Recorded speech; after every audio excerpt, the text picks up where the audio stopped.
We all wish we were better at remembering something, but many of us use the excuse that, my brain can only hold so much information. Or, I'm just really bad at remembering names. Turns out there's no such thing as a terrible memory, only an untrained one.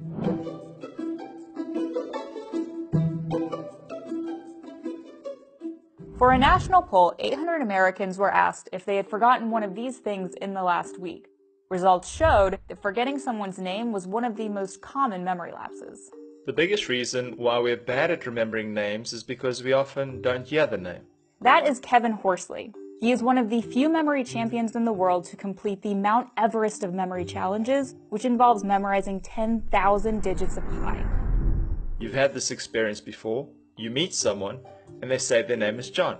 You don't hear the name and just move on. And you come back like, what was his name again? Because you actually didn't hear it in the first place. 90% of the information we receive is visual, so we store more images in our memory than sounds, which makes it harder to recognize and remember names when we first hear them. The first thing you have to do is concentrate and make a point of hearing the name. Then you have 20 seconds to give that name some kind of meaning to make it stick. The best trick to give meaning to a name is to transform it into a silly picture. For example, when you hear the name Horsley, you can picture a horse and Bruce Lee. For the name Orwig, maybe picture an oar wearing a wig. The more ridiculous looking the image, the better. It sticks in your mind because we don't remember things that are logical. We remember things that are illogical.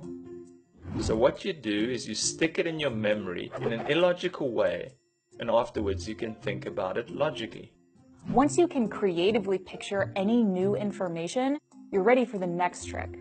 Horsley calls it by a few names: the body method, the car method, and the journey. They all work on the same principle, that they are all things that are in your long-term memory. You know exactly what your body looks like, you know exactly what your car looks like, you don't have to think about it. The trick is to imprint new information onto old knowledge. And what you're really doing here is creating new synaptic connections in your brain, which makes it easier to remember new information and then convert it to long-term memory. For example, let's try learning all of the films that won the Oscars for Best Picture in the 90s using our body. Let's start with our feet. So in 1990, the film that won Best Picture for that year was Dances with Wolves. You can picture yourself wearing wolf-shaped slippers and dancing in them.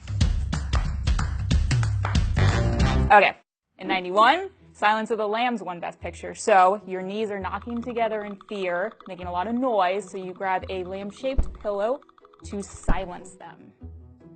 Moving up your body to your waist in 92, Unforgiven won Best Picture. So picture a belt that's really tight wrapped around your waist. It's really uncomfortable and unforgiving.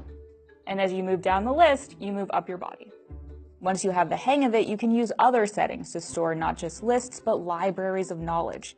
Take a mental journey through your room or home to learn all 197 capitals of the world, for example.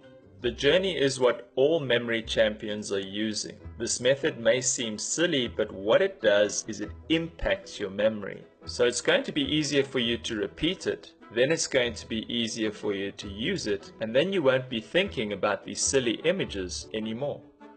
Like anything in life, improving your memory takes practice. But the more you learn, the more connections you can build, making it easier to learn even more. So the possibilities are endless. Take Horsley, for example. As a child, he had issues with dyslexia. By the time he graduated high school, he was reading at a speed of about a 5-year-old. Shortly after graduation, however, he got interested in memory.